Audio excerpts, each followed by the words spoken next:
the last lecture we had done the expression of force which is experienced by a test charge, and we found the expression of force in terms of the position vectors. So r naught, it is the position vector of the test charge q naught, and r vector, it is the position vector of the source charge with respect to the origin. So this vector from the source charge to the test charge, it is given by r naught vector minus r vector. So the force in that case, the force which is experienced by this q naught charge, due to this q charge, it comes out to be equal to 1 by 4 pi epsilon naught q, which is the magnitude of the source charge, into q naught, which is the magnitude of the charge on the test charge, divide by cube of the magnitude of r naught vector minus r vector and times r naught vector minus r vector. So this we had already covered in the last lecture. Now we will look at what is the term electric field. So around every charge, either it can be positive or it can be a negative charge, around the surroundings of any charge, there is a physical field that is present which will either attract or it will repel the another charge which is present near to that source charge. So around every source charge there is a physical field which is present, and this field, it either attracts or it will repel the any test charge which is present in the surroundings of a source charge. So electric field, it is the physical field that surrounds each electric charge. So it can be a positive charge or it can be a negative charge, and it exerts force on all other charges which are present in the field, either attracting or repelling them. Now we will look at what is this electric field intensity or strength. So every charge, it has an electric field intensity and strength. So let's consider any charge, source charge, which is q, and we are going to find what is the electric field intensity of this charge. So this electric field intensity, it is defined as the force which is experienced. So we are talking about here force. So it is the force which is experienced by a unit test charge, unit test positive charge. So here we had q naught, but now to define the electric field intensity, this test charge, it should be a positive unit test charge. So it should be a unit test positive charge when it is placed at any point in the electric field of a source charge. So when this unit test positive charge, it is placed in the surroundings of this source charge, so what will be the force experienced by this test charge? That will be the electric field intensity. And keep in mind, we are talking about the unit test positive charge. So here the magnitude of the charge was q naught, but here we are talking about a unit test positive charge. So electric field intensity, it is represented by E vector. It is given by force F vector, which we had calculated in the last article. So this is the force. Now this expression that we are talking about over here, this force, it is the force which is experienced by a test charge. So here we are not talking about a unit test charge. This expression of force, it is the force which is experienced by q naught charge due to the source charge which is q. So this is the force which is experienced by q naught test charge. But here we are talking about a unit test positive charge. So we have to divide this force expression by q naught. So electric field intensity of the source charge q. So electric field intensity of the source charge q, it will be defined by force which is experienced by a test charge in the surroundings, divide by the magnitude, or you can say divide by the charge on the test charge. So force per unit test charge is defined as electric field intensity of the source charge.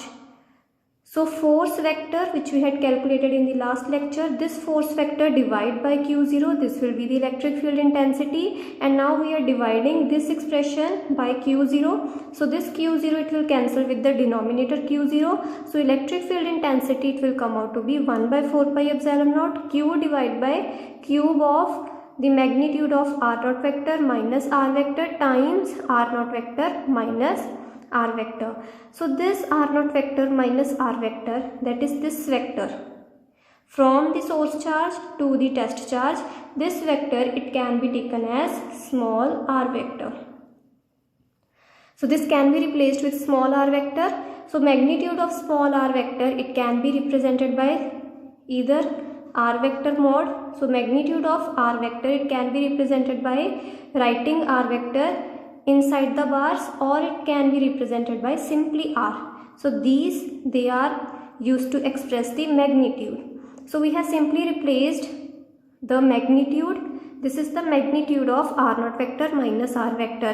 So magnitude we have just represented by small r. So it will be small r cube times r naught vector minus r vector, which is nothing but r vector.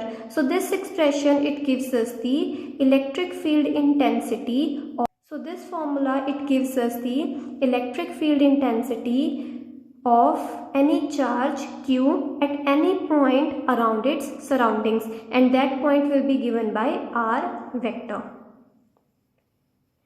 And keep in mind that when you will solve this, so r vector, it can be written as any vector, it can be written as magnitude times its direction. So r vector can be written as the magnitude, which is r, times its direction, which is represented by a unit vector r cap. So r vector, it can be written as r into r cap. So this expression, it will take the form of 1 by 4 pi epsilon naught into q divided by, you will have r cube, and on the numerator you will have r into r cap. So that r, it will cancel with the 1 r in the denominator. So you will get r square into r cap.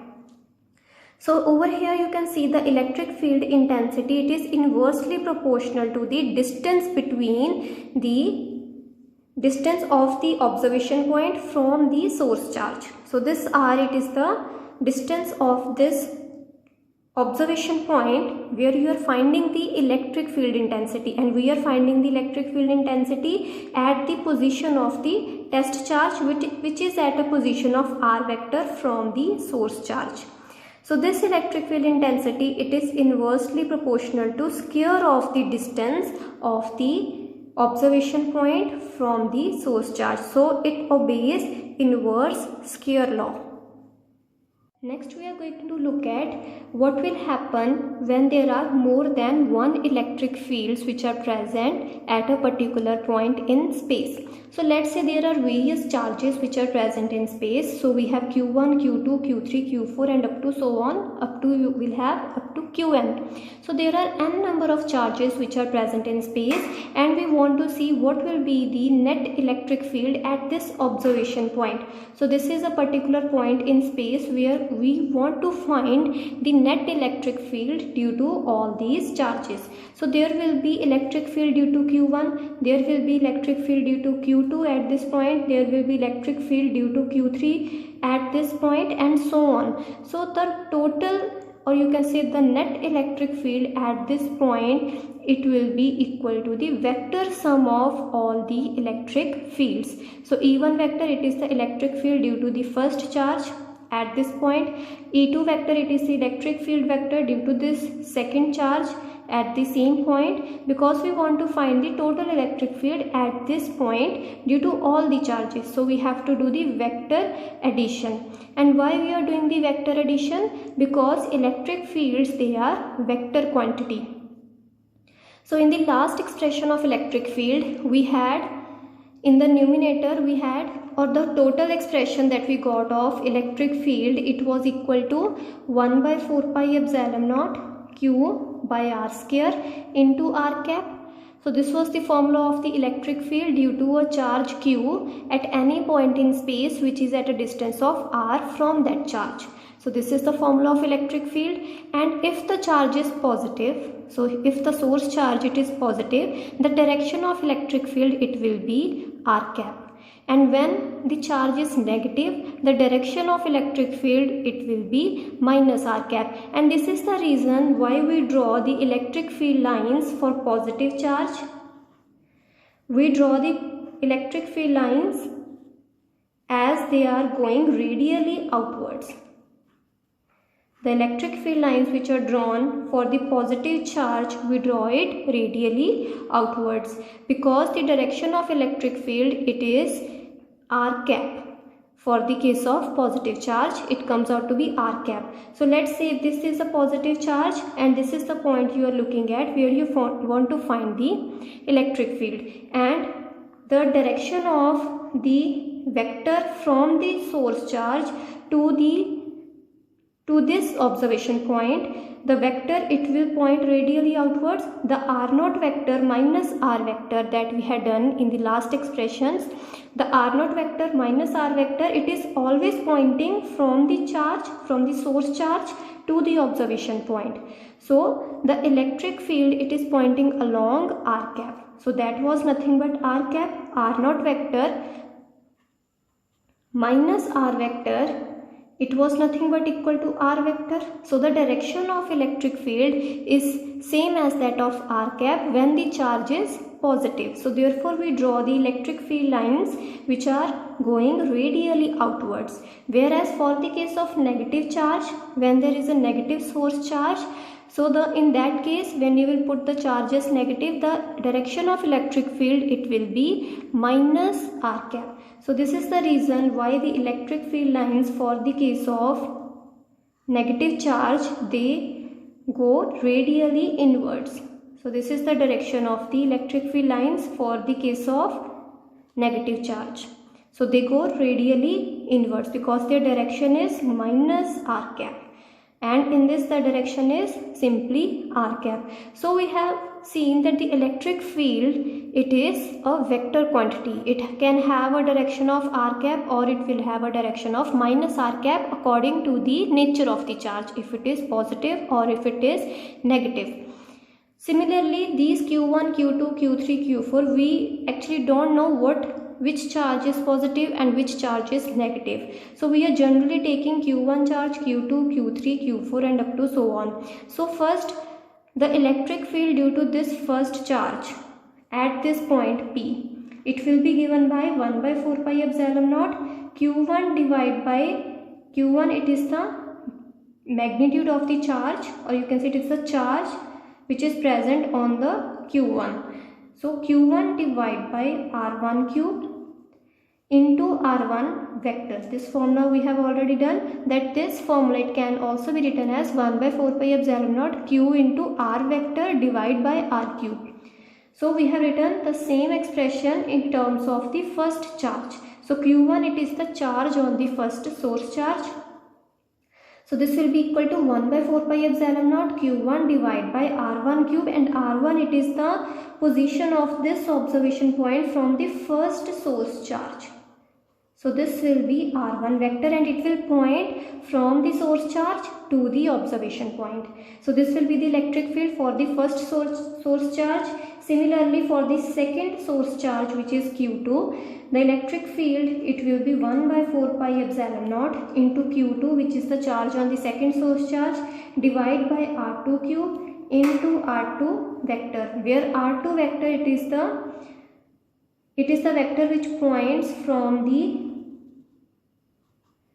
q2 source charge to the observation point. So this will be a straight line.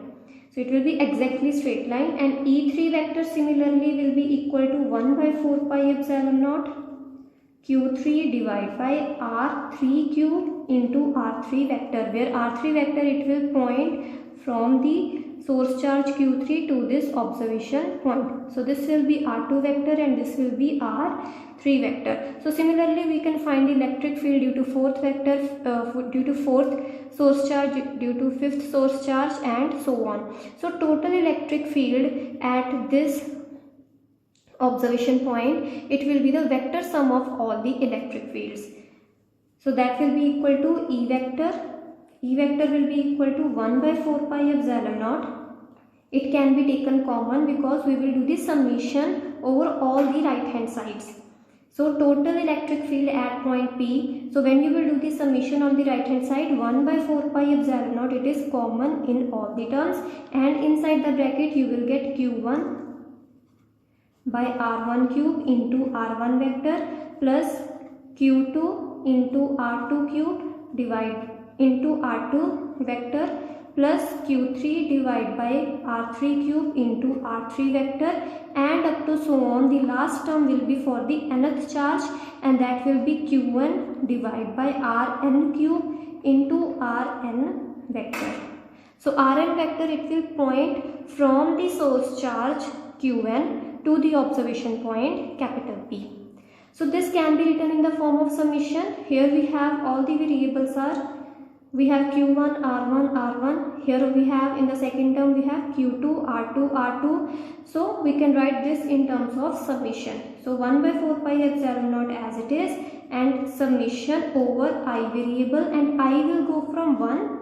The minimum value of I will be 1 up to n.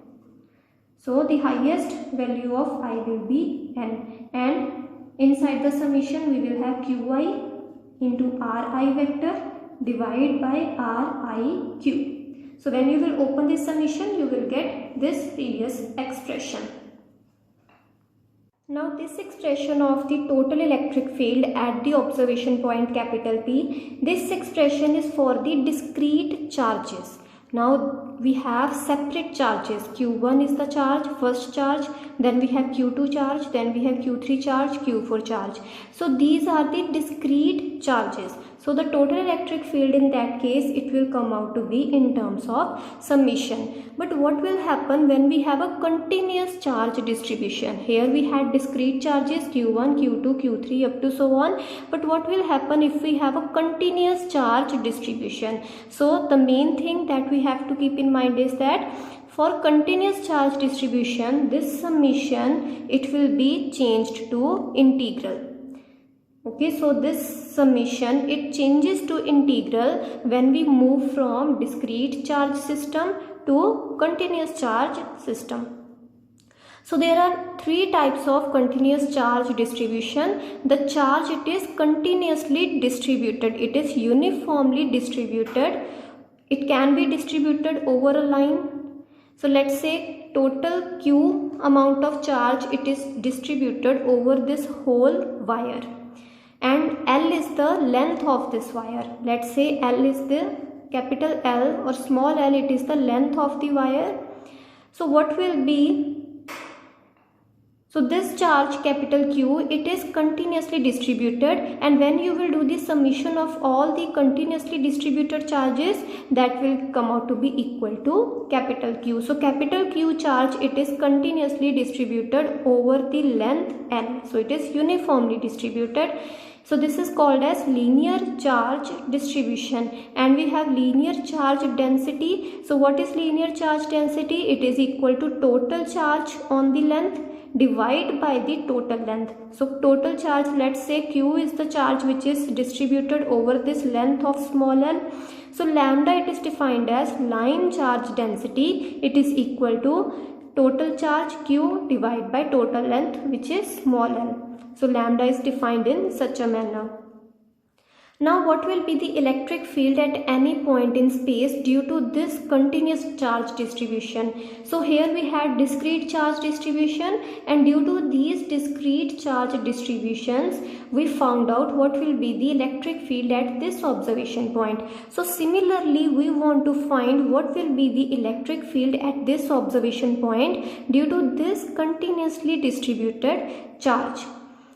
So that will be given by the same formula in the same manner that we had calculated this, that we will divide this whole length into small number of lengths. So length L, it will be divided into very small sections. So let's say we divide it in this manner. So let's say we have divided in this, the whole length of wire, it has been divided into small sections of charges, and let's say this is the small length dl. First of all, what we will do is to find the total electric field at this point P. What we had done in last case, first we found out the electric field due to Q1, then we found out due to Q2, then Q3, then Q4 up to so on, and then we did the vector sum. Here also we will do the same thing. Now we have divided the whole continuous charge distribution into small lengths of length is equal to dl. So we had divided the whole length into small sections and the elementary length in that case is dl. So in this case also, to find the electric field at this point P, first of all we will find the electric field due to a small length element. First of all we will find it due to a small length element, let's say due to this small section. So first of all we will find electric field due to this small section at this point P, and then we will do the integration over the whole length.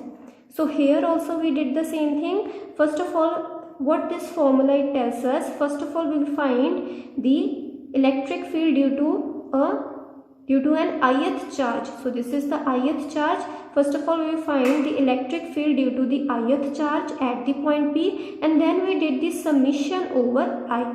So similarly we will do over here also. First of all we will find the electric field due to this small distribution of charge. So whatever will be the charge in this length, first of all we will find the electric field due to this small charge which is present in this length dl, and then we will do the integration over the whole length. As we had done in the previous case, we had done the summation. Here we will do the integration because here the charge is continuously distributed and therefore we use integration.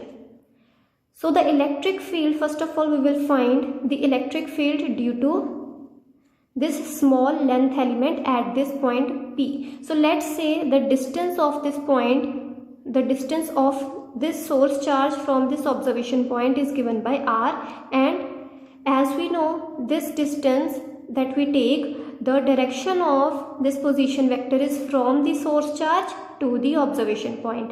So this is r vector, as we had done in this case, from the source charge to the observation point, that will be the direction of r1 vector. Similarly here we do r vector. So what will be the electric field due to this small section dl? First of all we have to find what is the charge in this length dl. As in this case we knew the charge was equal to q1, q2, q3, and here also we have to find what is the charge in this small section. So we have found what is lambda. It is the linear charge density, it is the charge per unit length. So total charge divided by total length, it gives us charge per unit length. So if we want to find the charge in this small dl length, so only in this small dl length, so the charge will be equal to dq, and that will be equal to lambda into dl. So this will be the charge which will be present in this small length dl. So that will be equal to lambda into dl. So electric field, it is equal to 1 by 4 pi epsilon naught. So electric field only due to this small length at this observation point, it will be equal to 1 by 4 pi epsilon naught. Charge is nothing but lambda into dl, divide by, here also we did the same thing, 1 by 4 pi epsilon naught, charge divided by its distance from the observation point times the vector. So here also we will do the same thing, 1 by 4 pi epsilon naught, lambda into dl, divide by r vector, divide by r cube. Here also we had ri cube, here we are using simply r. Instead of r1, r2, r3, we are using simply r. So r cube into r vector.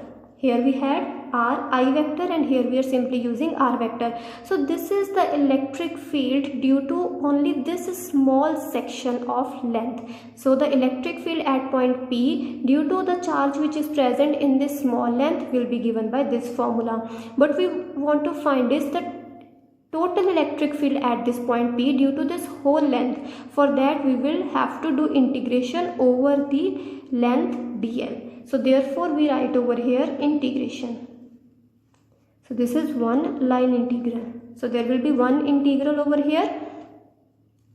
So electric field, total electric field at this point capital P will be equal to 1 by 4 pi epsilon naught lambda into dl. It is the small charge which is present in this small section, divided by r cube into r vector and its integration. So this is how we find the electric field intensity due to a linear charge distribution. Similarly, we can find the electric field intensity due to a surface charge distribution. Here the charge was distributed on the length, that is it was distributed in one dimension, but here the charge is distributed in two dimension, that is it is continuously distributed on the surface. So here we had discussed about line charge density, here we had defined lambda. So here we will define surface charge density. So lambda was equal to total charge divided by total length. So sigma, which is the surface charge density, it is total charge divided by total area, because we are talking about surface. Now the charge capital Q, it is distributed over the whole surface, so that sigma will be defined as the charge per unit surface area. Here the lambda was defined by charge per unit length. Here sigma will be defined as charge per unit surface area. So what will be the electric field in that case? So here also we will do the same thing. First of all, we have made over here a small section. Here we had drawn a small line element. So here we will draw a small area element. So here we had a one-dimensional line, so therefore we defined dl, and here we have a two-dimensional surface, so we have taken a small section and its area will be equal to dA. So it will have an area, let's say it has area whose magnitude is dA. And first of all, to find the electric field, first of all we will find the electric field at this observation point due to this small patch, due to this small surface area dA. First of all we will find electric field due to this small area, and then we will do the integration over the whole area. So that will give us the total electric field intensity at point capital P due to this whole sheet. So electric field due to this small patch will be equal to 1 by 4 pi epsilon naught times charge on this patch. Now charge on this patch will be equal to dq, which is the small charge on this patch, and it will be equal to sigma into dA. So as we had done in the previous case, the small charge will be equal to lambda into dl. So here also the small charge will be equal to surface charge density, which is the charge per unit area, into area we are talking about. So area that we are talking about is dA. So sigma into dA will give us the small charge which is present in this area, small area. So electric field intensity at point capital P due to this small area will be equal to 1 by 4 pi epsilon naught into dq charge, and charge is sigma into dA, divide by rq. So the same thing that we had done, charge divided by rq into r vector. So this is the electric field at point P due to this small patch.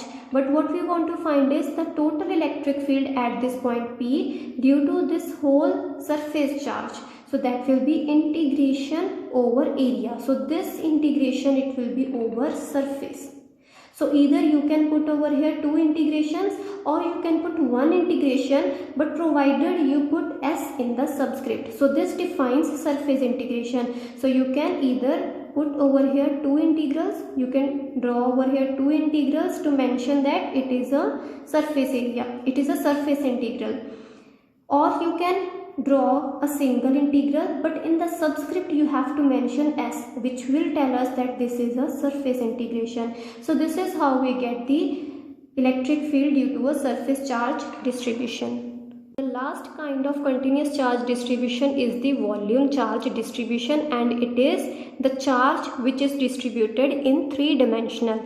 So line charge was the case of one-dimensional, then surface charge was the case of two-dimensional distribution of charge, and volume charge distribution, it is an example of three-dimensional distribution of charge. So here we will define rho, which is the volume charge density, and this is equal to total charge, which is Q, divided by total volume in which this Q charge is distributed continuously. So rho, which is the volume charge distribution, it is defined as charge per unit volume. So this is a volume, this is a volume which has been shown. So I have drawn over here on a piece of paper, so it looks like that it is two-dimensional, but it is quite imaginary, that you have to imagine that it is a three-dimensional object on which the charge is distributed. So let's say it has a volume of V and charge which is distributed. Total charge is capital Q. So in this volume we will take a small volume element. So as in the previous cases we had taken a small line element and we had taken a small surface element. So in volume charge distribution you will take out a small, very small volume element, and let's say its volume is dV. So to find the electric field at point capital P due to this whole volume charge distribution, first of all we will find the electric field at this point due to this small volume. Due to the charge which is present in this small volume, there will be some electric field, and then we will do the integration over the whole volume, so that will give us the total electric field. So first of all we will find what will be the electric field due to this small volume element. So that will be equal to 1 by 4 pi epsilon naught into charge. Now charge in this small volume dV, it will be equal to dq, that will be equal to rho into dV. So rho, it is the charge which is present in unit volume, and we want to find the charge which is present in dV volume. So that will be equal to rho into dV. So electric field at point P will be equal to 1 by 4 pi epsilon naught rho into dV divided by the distance. Now let's say this distance is given by r vector. This vector, position vector, is given by r vector, divide by r cube into r vector. So this gives us the electric field due to the charge which is present only in this small volume. To find the total electric field, we will have to do integration over the volume. So either you can draw over here 3 integrals because we are doing the volume integral, or you can draw one integral, but in the subscript you have to put V, which will tell us that it is a volume integral.